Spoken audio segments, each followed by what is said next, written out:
yung sinasabi ko sa inyo na talagang katotohanan dyan.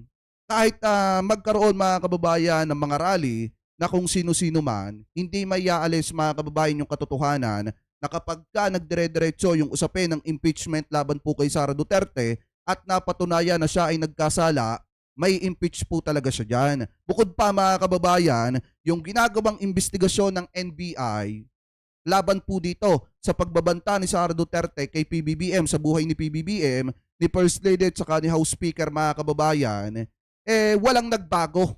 Pagka napatunayan na nagkamali siya, masasampahan pa rin po siya ng kaso. So ngayon ito, pakinggan po natin etong nakita nating balita galing po sa ANC. I-play na po natin mga kababayan. Do you think may the Iglesia ni Cristo is exerting pressure with the rally yesterday not to touch Sara? I'm not concerned about that because it's their freedom. They have the freedom to express themselves. And we respect that. Ano yan? Goodbye daw impeachment. Ugok, tuloy go, impeach Sara. Kaya nga po di ba?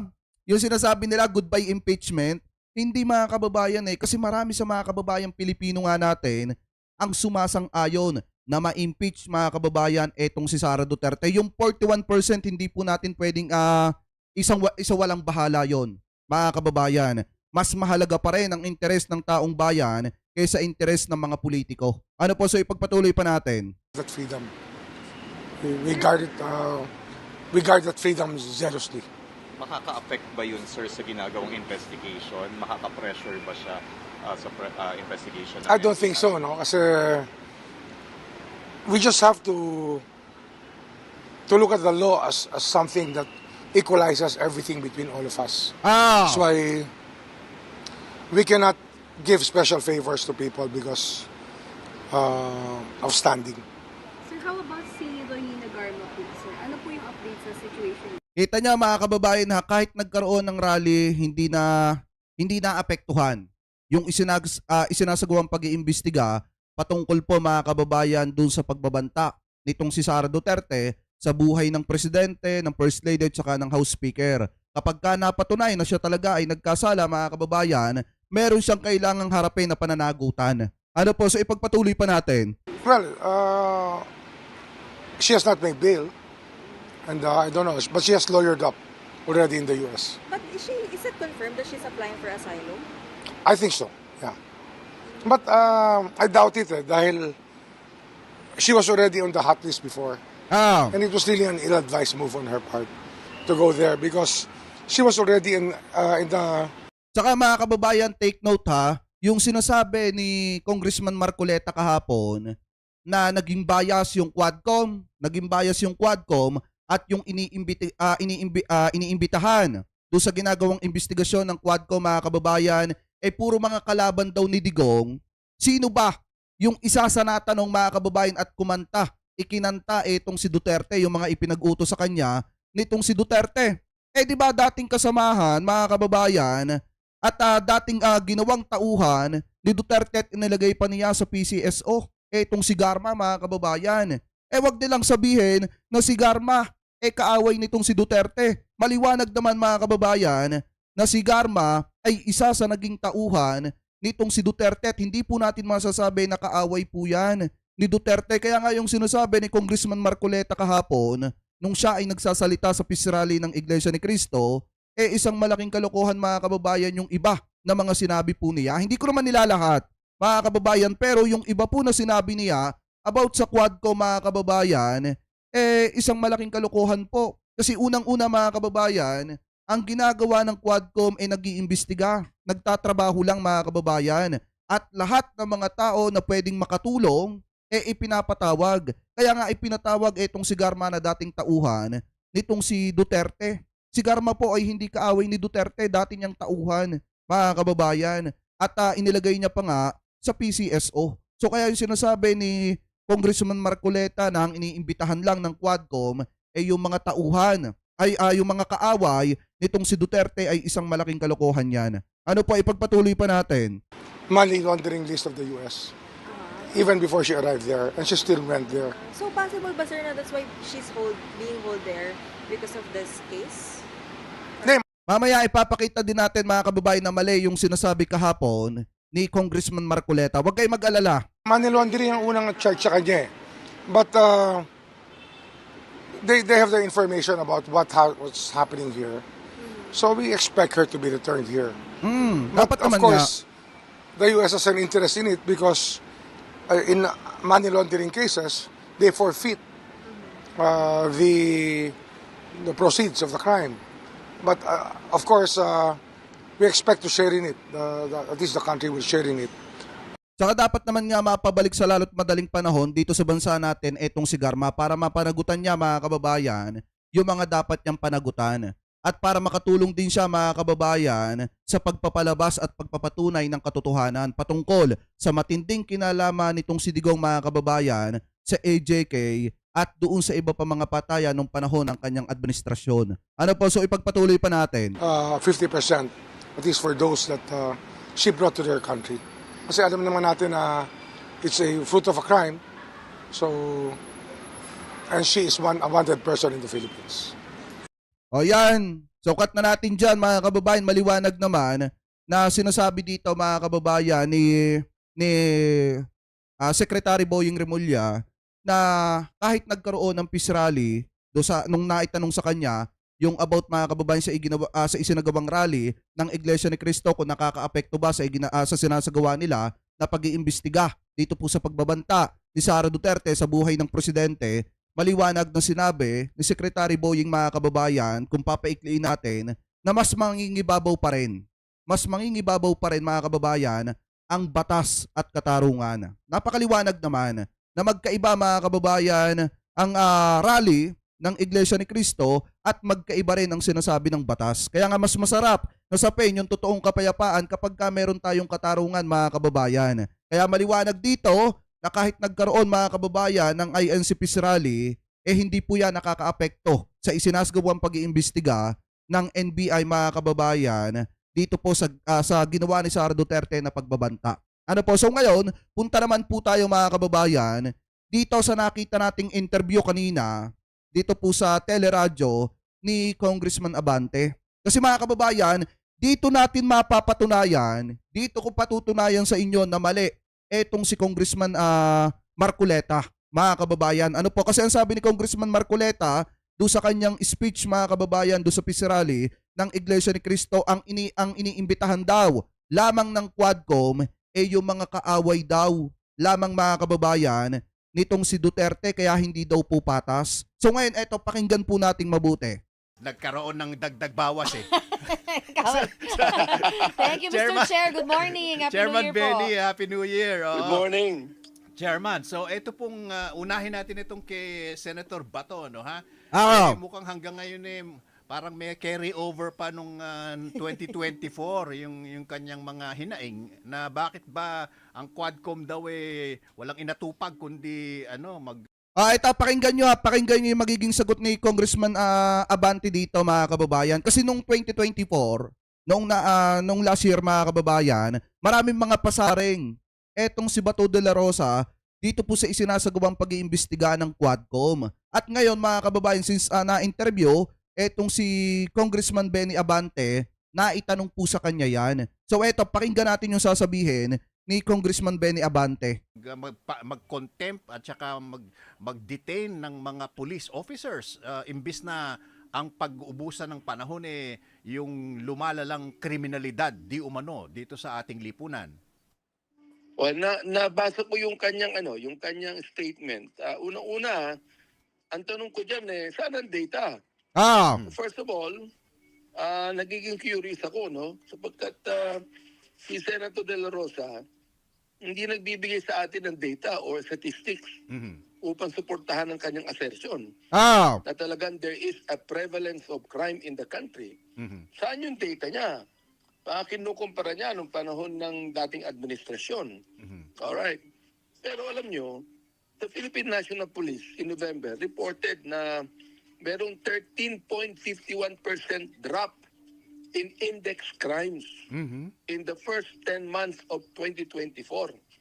Kaya nga, nung panahon kasi mga kababayan ni PBBM, mas bumaba yung kriminalidad mga kababayan compare dun sa panahon ni Duterte. Kasi nga naman, nung panahon ni Digong, mga kababayan, sunod-sunod po yung mga patayan, yung mga tumbahan ng tao, mga kababayan. Kaya nga kung titingnan nyo, di ba, malimit sinasabi ni Bato de la Rosa na nung panahon daw ng administrasyon ni dating Pangulong Duterte, kakaunti lamang daw po yung kriminalidad. Pero kung titingnan po talaga natin, mga kababayan, sa index, mas kakaunti yung kriminalidad sa panahon ni PBBM kumpara sa panahon ng dating administrasyon. Ano po? So ngayon, ipagpatuloy pa natin. From the same period, the previous year.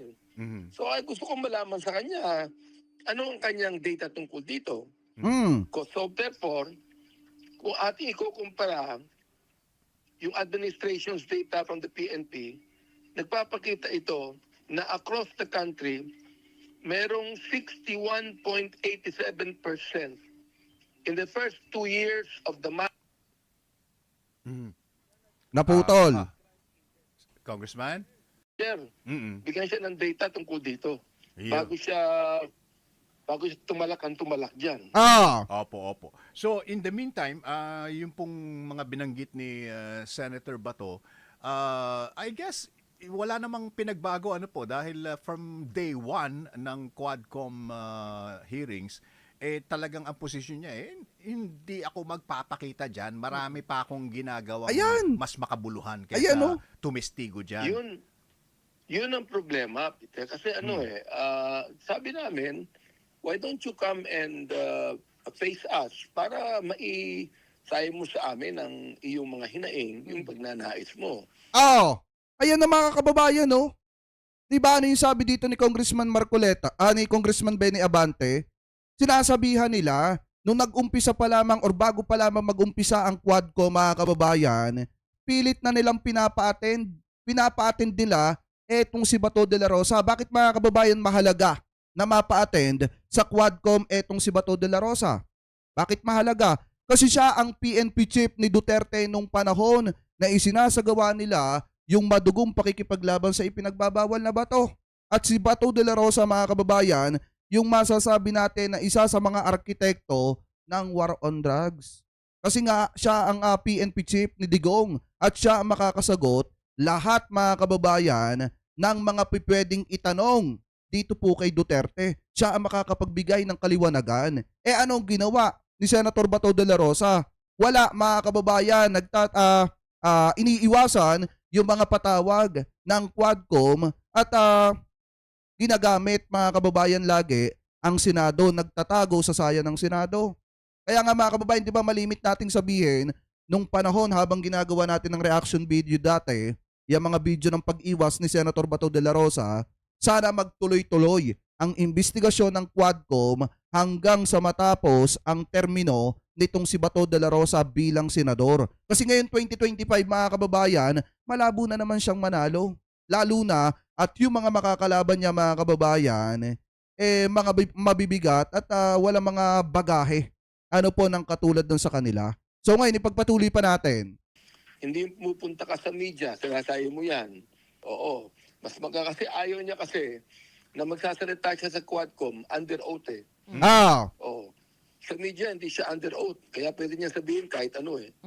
Yan. Dapat kay Congressman Marcoleta, pinagsabihan mo si Bato de la Rosa na wag sa media magsalita. Dapat umattend ng Quadcom para naman masabi mo na hindi bias yung sinasagawang pag-iimbestiga ng Quadcom. Kasi sa dating, mga kababayan, sa dating ng sinabi kahapon ni Congressman Marcoleta sa peace rally ng INC ng Iglesia ni Cristo, pinapalabas niya doon na bias yung ginagawang pagtatrabaho ng Quadcom dahil ang iniimbitahan lamang daw po ay yung mga kaaway nitong si Duterte. Pero maliwanag naman dito, mga kababayan, na laging bukas ang Quadcom para kay Bato de la Rosa na makakapagbigay ng kaliwanagan lahat, mga kababayan, ng mga ginawa nila dati nung panahon ng Duterte administration patungkol po dyan sa issue ng AJK at sa issue ng war on drugs ng dating administrasyon. Ano po, so ngayon ipagpatuloy pa natin. Yeah. Oo.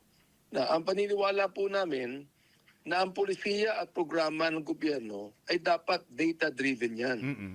Dapat yan based sa tamang information. Kaya nga, we are conducting itong mga exhaustive and comprehensive hearings, para makita po natin, we go to the very bottom of the different issues pertaining to the illegal drug trade. Tandaan nyo to, ha? Meron kayong mga dokumento na Peter, Opo, tungkol sa mga bagay na yan siya, hinahanap pa niya kung saan kami, hawak na namin yung mga kaya hindi namin iniintriga ang ating kapulisan dito. In fact, this is even to protect the good policemen from the bad eggs. Ano po? Ang hirap lang yan, pag umarap sa amin, under oath yan, imbis na magsabi ng totoo, nag-isinungaling. Tama. Oo. Kaya nga may mga nako-contempt mga kababayan kasi nga humarap ka sa kamera, nag-under oath ka. Tapos ang sasabihin mo doon, puro kasinungalingan. Akala ata nila hindi sila mahalata at hindi sila mabubuking mga kababayan. Tapos kapag ka nabuking na contempt, sila pa yung magpapalabas na sila ay biktima. Kaya nga mga kababayan, sa totoo lang, yung ginagawa nung iba mga kasamahan nila, mga kaalyado nila, puro drama doon po sa kamera. Ano po, nakapag ka na contempt mga kababayan, gagawa ng drama, gagawa ng ingay at papalabasin nila na sila pa ang biktima. Di ba, ipagpatuloy pa natin. See? Opo. Yeah. Congressman, yung iniisip ko lang din po, no?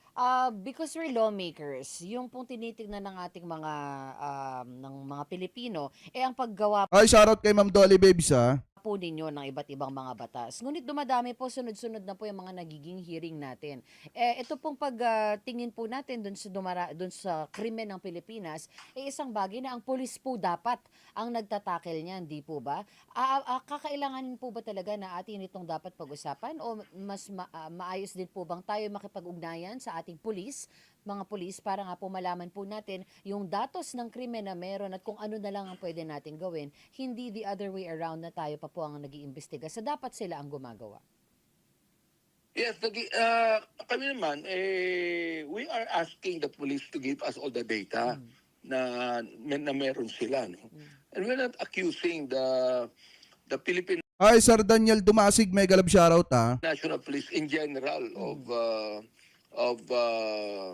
for them not doing their job. Mga ilan tayo? Ilan ba ang pulis natin? More than 150,000 yan, no? Ilan ba ang aming kinontempt? Wala pang 10 ang kinontempt namin. Now, bakit namin kinontempt si Director Wilkins Villanueva? Unang-una, nilolawyer niya, si Michael Yang. Tama. Na ipaliwanag niya ang kanyang sarili. Ipinapaliwanag niya kung bakit si Michael Yang walang kinalaman sa krimen. Kaya nga kung mapapansin nyo mga kababayan, di ba, kaya na-contempt itong si Wilkins Villanueva kasi nga saglip na i-defend niya, saglip na ipagtanggol niya yung kanyang sarili, dun sa Quadcom ipaliwanag niya yung about sa pagkakasangkot niya mga kababayan at patungkol dun sa pagdepensa niya sa kanyang sarili mga kababayan, ang malimit niya laging idinidepensa ay itong si Michael Yang na pinaghihinalaan mga kababayan na drug lord na ngayon ay nagtatago na. Kaya nga mga kababayan, kung mapapansin nyo, na-orderan siya ng contempt mga kababayan. Di ba kaya siya na-contempt? Tapos ang pinapalabas ng mga vlogger ni Digong, biktima ng Quadcom, etong si Wilkins Villanueva. Ngayon, ipagpatuloy pa natin. Pangalawa, hindi na binibigyan ng data, samantalang siya ang dating direktor ng PIDEA. Dapat alam niya lahat ng mga bagay na ito. Pero hindi. Pinagtatanggol pa niya yung mga iniimbestigahan namin. Actually skirting the issue. Kaya ako, ang ano ko lang kay Senator De La Rosa, ang advice ko sa kanya, rather than criticize the efforts of others, perhaps he should cooperate with our efforts to get to address the problem of illegal drugs. In the interest of getting the information we need para makapag-plot kami ng better way forward. Kaya nga po inibitahan namin si Senator Bato several times in our hearings para he could shed light on his experiences in the war on drugs. Tama! Hindi namin siya ginagawang akusado. Ginagawa namin siyang resource person upang O ayan, 'di ba? Kita nyo, inuulit-ulit pa ni Congressman Abante. Maraming beses po nilang inimbitahan etong si Senator Bato de la Rosa. Sino ba si Senator Bato de la Rosa mga kababayan? 'Di ba kaalyado ni Duterte? Ayan Congressman Marcoleta, pakinggan mo tong interviewing to. Maraming beses na ipinatawag etong kaalyado nitong si Duterte, kasamahan nitong si Duterte. Pero mga kababayan, marami ding beses na initsapwera ni Bato de la Rosa yung patawag sa kanya ng kamera ng Quadcom. Tapos ngayon papalabasin nyo, hindi ipinapatawag ng Quadcom yung mga kaalyado nitong si Duterte. At bias na ngayon ang Quadcom dahil ang iniimbitahan ng Quadcom ng kamera ay yung mga kalaban ni Duterte sa politika, yung mga kaaway nitong si Digong. Ano ba naman yan? Di ba mga kababayan? Sana hindi ganon. Sana maging patas ka, Congressman Marcoleta. Sabihin mo yung totoo na iniimbitahan etong si Bato de la Rosa, pero siya mismo ang ayaw humarap. Eh ano, napakaliwanag naman. Ang sabihin sa amin, ano pa talaga nangyari? Ano nangyari ng panahon mo? Pero, ito yan. Instead, he chose not to participate. Sayang, no? Oo. Kung dun siya sana nag-comment sa hearing, magagamit namin yan. Tama. Implementasyon ng Quadcom. Sapagkat right now, in aid of legislation, nakapag-file na kami ng 7 At meron kaming ipa-file pa ng mga 15. Mga 15 hanggang 20 na mga bills. Opo. Ah. Oo, Congressman, sa aming pag-aaral dito. yes. O yeah, tapos sasabihin pa ni Congressman Marcoleta, isang batas pa lang daw mga kababayan. Eh eto, maliwanag nga na sinasabi. Dito ni Congressman Abante, halos nasa 20 mga kababayan yung maipapail nila na panukalang batas. Ano po, dahil sa ginagawa nila na pag-iimbestiga dito po sa Quadcom. Ayan o, ipagpatuloy pa natin. Po, malaki pong factor yung pong investigasyon ng ICC doon sa hindi po pagpapakita ng ilang mga personalidad doon po sa Quadcom hearing. Isa na po si Senator Bato. Maari niyo po bang i-offer or did you even extend sa kanya na pwede ka naman mag-executive session para lang matapos na itong mga hinihingi namin sa'yo? Malaman namin yung mga dapat naming malaman nang makapag-move forward naman tayo. Yes, sa pamamagitan po ng programa ninyo, I am requesting Senator Bato de la Rosa to finally appear in the Quadcom hearing. Para marinig ng taong bayan, pagkat alam nyo naman, kami nagpapasalamat. Sabi dito, nahawa si Marco. Sa mga DDS, magaling mag-fake news. Biruin mo 20 to 30 pesos daw. Si Marcoleta ba? Kala ko ako, eto, 67 ang bili ko dito, 2 kilo to mga kababayan. Kumuha lang ako ng 2 piraso. Ayan o. Ano naman siya, hindi naman siya totally maliit. Kasi mga kababayan, ayan o. Para tayo nagsisell stock na dito Ayan o, okay naman siya, medium size naman. Kaya nga lang ganito kaliliit yung kinukuha ko pag namimili ako para, alam nyo, para madami. Ano po, ganun din sa sibuyas mga kababayan. Tuturuan ko kayo ng technique diskarte pag namimili kayo. Ang bilhin nyo sa sibuyas, yung mga ganito kaliliit. Kasi pagkakiluhan yung labanan, mas makakarami ka dyan kaysa doon sa malalaki. Di ba? Ipagpatuloy pa natin. Kahit po kami binabas ng marami, nakita po natin na very favorable Ay, Ma'am Emma, mega love shoutout po Thank you po sa pakape. po ang taong bayan sa Quadcom hearings. Oo. 73 are very much favorable. Ganyan pagkakataon, mas maganda na humarap sa amin. Tama. Senator Dudal, Kasi mga kababayan, marami na sa mga kababayang Pilipino natin ngayon, ang pabor na pabor mga kababayan dito sa ginagawang pagtatrabaho at pag-iimbestiga ng Quadcom. Iilan na lang mga kababayan, yung ayaw sa ginagawang pag-iimbestiga ng Quadcom. Kaya nga kung titingnan nyo, yung iba kaysa Netflix, yung pinapanood nila, kada merong Quadcom, yan yung pinaka-inaabangan. Kasi nga, dyan lumalabas mga kababayan at nalalaman natin yung katotohanan patungkol po dun sa ginamit na panilaw sa mata ng taong bayan nung panahon ng Duterte administration na akala natin ay maganda yung war on drugs nitong si Digong. Yun pala mga kababayan, ginamit lang yung salitang war on drugs para maipasok mga kababayan, di umano, yung bilyon-bilyong halaga ng ipinagbabawal na bato dito sa ating bansa. Na kung saan ang hinihinala mga kasabwat, ayon kay Jimmy Guban, etong anak ng dating presidente at etong son-in-law, mga kababayan, at etong kaibigan ni Digong di umano na si Michael Yang. So anyway, shoutout kay Ma'am Sally Garcia. Thank you po sa pakape. Kay Ma'am Emma, thank you din po. Maraming salamat po. Ipagpatuloy pa natin. Rosa, because we're not accusing him of any wrongdoing. We just want to find out. Bilang equal member of the legislative body, Oo. nais na malaman nung kay si Director General ng Philippine National Police, ano ba nangyari dito? Sapagkat nung panahon niya, ay doon ng pinakamaraming napatay. Tama. Oo, Chairman Ito, Chairman Benny. Ito, Peter, temo ha. Opo. Itong distrito ko, we are now drug-free. Aha. Drug-free kami ngayon. Samantalang nung araw, matindi ang drugs dito. Oo.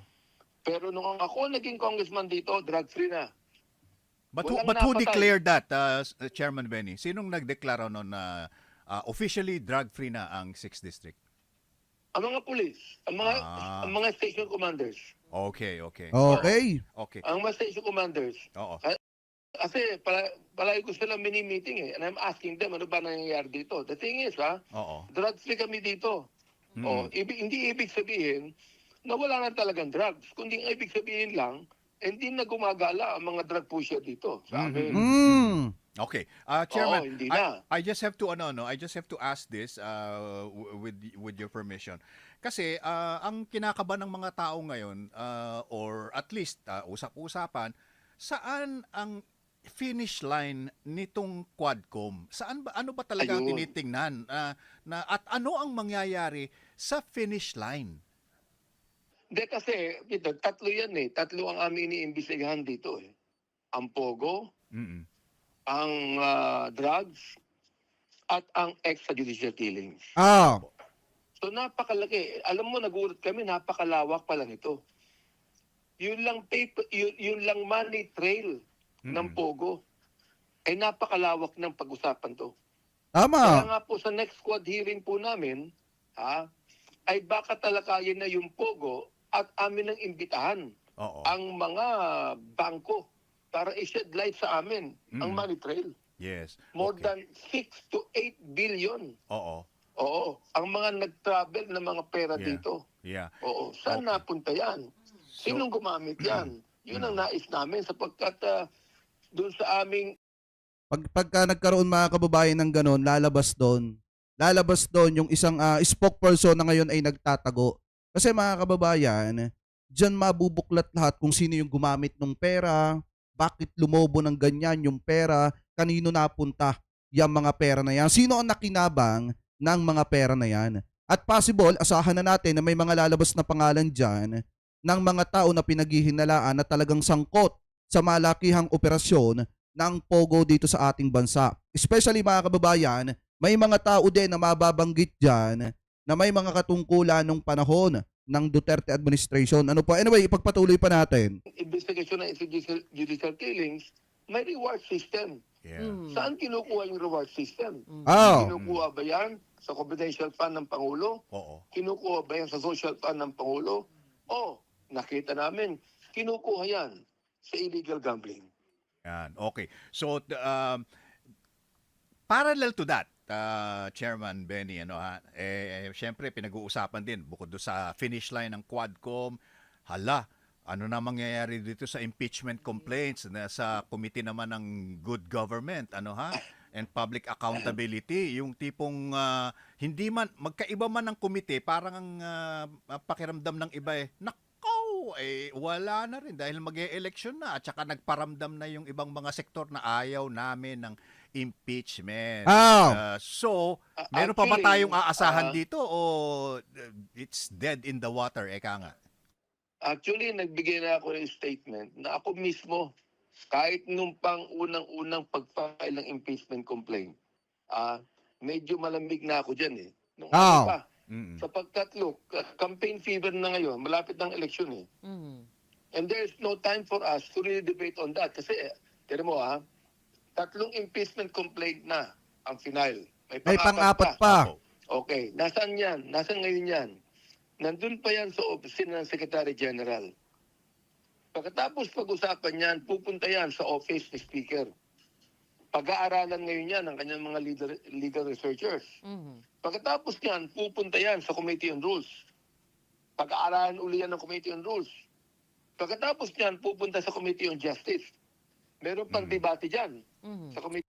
Tingnan niyo mga kababayan halos yung sinasabi nila dito, kahit si Congressman Abante malamig na daw siya dito sa impeachment mga kababayan, laban po dito kay Sara Duterte. Pero mga kababayan, hintayin natin pagkatapos ng midterm election. Kasi mga kababayan, kaya nga nang sabi mga kababayan sa interview ni Tito Sen, pagka gustong pag-usapan, mapapag-usapan ulit yan. At hindi naman pwede mga kababayan na hindi po nila tatalakayin at pag-uusapan yan, lalo na at marami sa mga kababayang Pilipino po natin ang sumusuporta at sumasang-ayon na pag-usapan yung impeachment na yan. So yakat na natin dito mga kababayan, maliwanag naman na sinasabi dito ni Congressman Abante doon po kay Bato de la Rosa na iniimbitahan naman. Maraming beses mga kababayan na inimbitahan etong si Senator Bato de la Rosa, kaso nga lang siya mismo ang ayaw mga kababayan, at kaysa magsalita siya sa Quadcom, mas pinipili niya mga kababayan na magsalita at idepensa yung sarili niya sa media mga kababayan, na kung saan hindi naman siya naka-under oath. Kaya nga kung titingnan natin yung sinabi mga kababayan nitong si Congressman Marcoleta dun po sa peace rally ng Iglesia ni Cristo, ay isang malaking kalokohan po, na kung saan binabaligtad pa nila ang Quadcom, binabaligtad pa niya at pinapalabas niya na bias ang Quadcom at ang iniimbitahan lang ay yung mga kaaway ni Digong sa politika at hindi yung mga kaalyado, yung mga kasamahan. Ano po, ng mga tao daw na magpapatunay. Pero yung mismong tao na magpapatunay dapat na iniimbitahan, mismong siya naman yung may ayaw na pumunta mga kababayan dyan po sa patawag ng Quadcom.